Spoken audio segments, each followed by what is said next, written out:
Well, butter my crumpets, my name is Donato and welcome back to my channel, where in this video I'm going to talk about how we can run a faster, stronger marathon with just 3 runs a week. That's right, you heard correctly, 3 runs a week, because we always know less is more. That's right guys, less is more. I know a lot of you have been waiting for this content. Yes, Norman, I'm talking to you. Yes, we met at Newport Marathon, which was my latest marathon, where I ran a time of 3:07, and that was just off 3 runs a week. So I'm going to go through what those 3 runs a week are, because it's key and fundamental to the actual training. It may go against the narrative where we're told to run faster marathons, we have to do more mileage, more. Well, I'm not into that, because I'm going to go through why I changed what I done for Berlin, where I also ran 3:07, but I felt not good, shall we say, and I'll go into the details of that in terms of what I done, why I changed it, and the results that I got from that. So let's crack on and cover all this juicy content, because I know you want to hear the real stuff and not any fancy fluffy stuff and stories and attention seeking clips and edits. It's just me talking as I'm walking. Yes, the walk and talk vlog, no scripts, no editing. Let's just go. But before I go into the juicy, lovely content, I would love your help on this. There is a link in the description where I'd like you to support Prevent Breast Cancer, where myself and my family will be taking part in the Great Manchester Run this weekend. So there's a link there. I'd love for you to make a donation there, in particular if you find this information useful and helpful in some way. Thank you so much. Let's get into these 3 juicy training runs. Well, after that epic Berlin Marathon race, where I ran what I thought was a very respectable time of 3 hours and 7 minutes, whatever seconds it was, and that qualified me for this year's New York City Marathon Abbott World Majors World Championship. Yeah, I think it's called something like that, whatever it's called. Absolutely brilliant. But that summer, last summer, and the training and the lead up into the race, I felt a lot of time was fatigued, tired, exhausted. The recovery wasn't what it normally is. Maybe it was just old age creeping up on me really quickly. I don't know what was going on, but I knew I needed to change something. And also, unfortunately, what happened, I say unfortunately, some things happen in social media where you sort of think, what have I done to deserve this? So you might notice, if you have been watching a while, there are no adverts on these videos anymore at this stage, because I've been effectively cancelled by some people. Yes, that's right. I won't go into the detail of the whys and wherefores, but some people weren't happy with what I was doing. And it was around early December, a video had come out from another YouTuber basically slamming me about stuff, and 3 days later I get demonetized by YouTube and put into the naughty step. So yes, I don't get many views or anything like that now, because YouTube have basically sent me to the naughty step. But I'm not here to talk about that.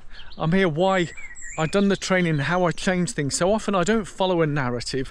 I'm just me. I say it how it actually is. I don't follow a story. I don't do any scripts or storybooks or anything like that. I let my results talk for themselves.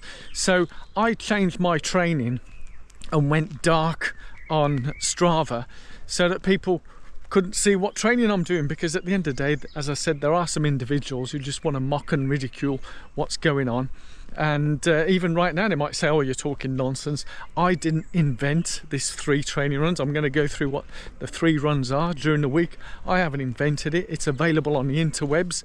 I'll leave a link in the description where I found this on a blog from many years ago. But I didn't adopt this years ago because I was following what the majority say, which is you need to run more mileage to get faster, stronger. But unfortunately, as we get older, we can't do that kind of mileage. Yeah, Mother Nature, Father Time, whatever you call it, catches up with us. And in fact, only last weekend at one of the races, I was talking to a fellow veteran runner, and he's been having troubles for about 18 months, and he's now had to come to the conclusion he can't do consecutive days of running. Yep, the body can't take it anymore. So we get to that point where we can't do any more. Now, for some of you young sparks and whatever, you can maybe do runs every day. You might even be able to do double threshold days multiple times a week. Fantastic, carry on doing that. But this is more directed for us maybe older veterans where less is more. So I needed to work out a way of how to get to the start of a race fresher, fitter, faster. And the way by doing that is basically doing less. But the key thing is what I was doing. So let's go on to what were these 3 runs. Yes, indeed, only 3 runs, but it's important that we follow the 3 specific runs, yeah? And it's all about specificity as well, as in the specific types of run to help with marathon training. So the runs were very much geared to marathon training. The 3 runs, yeah, and you'll see in any plan, whether they're running 3 days, 7 days, 20 days, it will incorporate these 3 types of run. First one, speedy stuff. Yes, only this morning I was doing some speedy sessions. So speed sessions, you know, your 400, your 800 reps, 1200 meters, 1k, 1.6, 1 miles, whatever. Speed is key. To get faster, you got to run fast. So speed was the first one. Second one is the tempo runs. Yep, tempo, which is basically not as fast as the speed, but semi-fast, but for longer periods of time.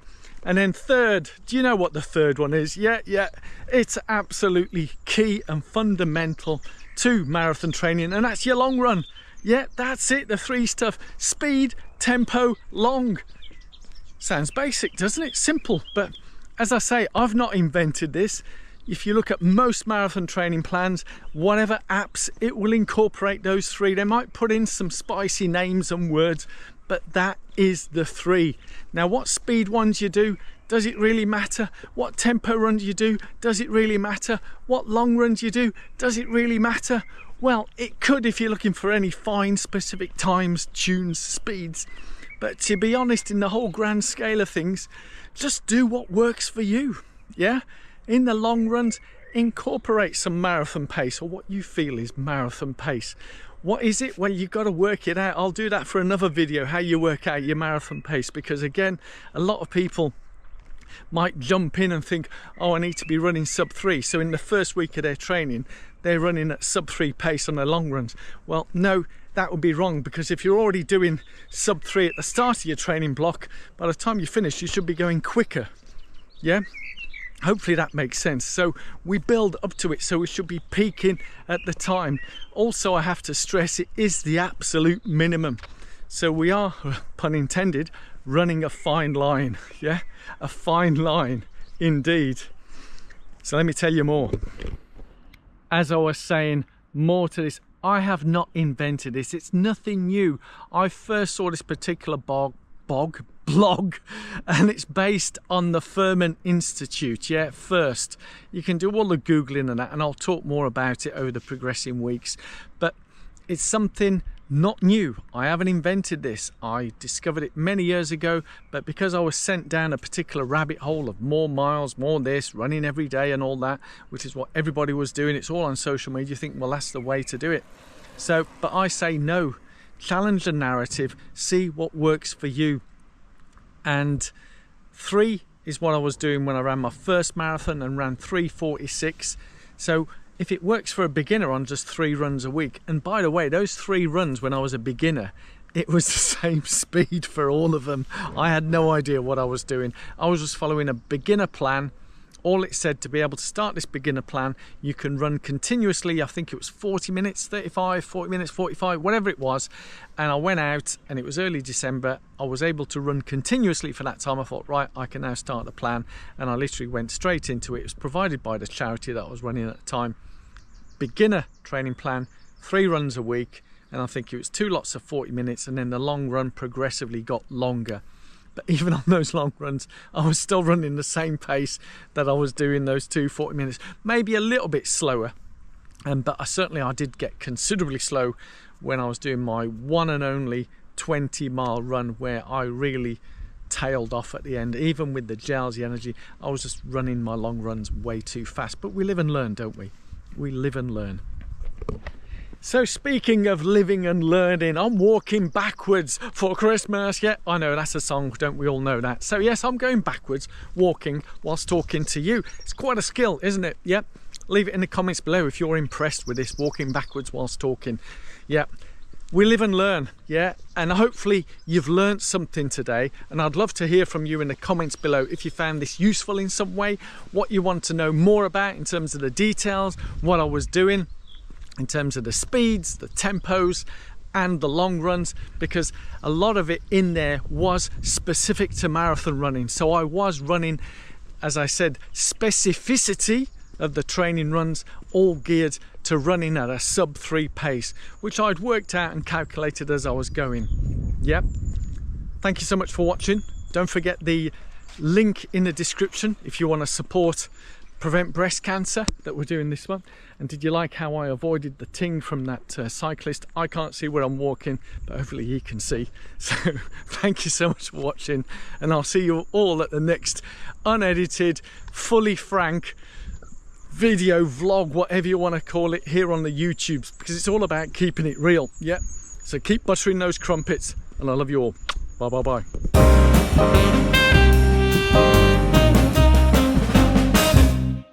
Just an addendum whilst I'm walking forwards. The reason why I changed, for those of you who understand photography and lighting, is as I turn this way, you can see my face, but when I turn this way, all my face has gone dark. Yes. But then we get into the shade, and then oh, the lighting changes. So if I keep moving, if I stayed here, then the lighting's okay, but as soon as I walk out and step out into the sunshine, the contrast focus changes, and then eventually my face goes dark and you can't see the detail, because we all like to see the detail, don't we? Yep, the devil is in the detail.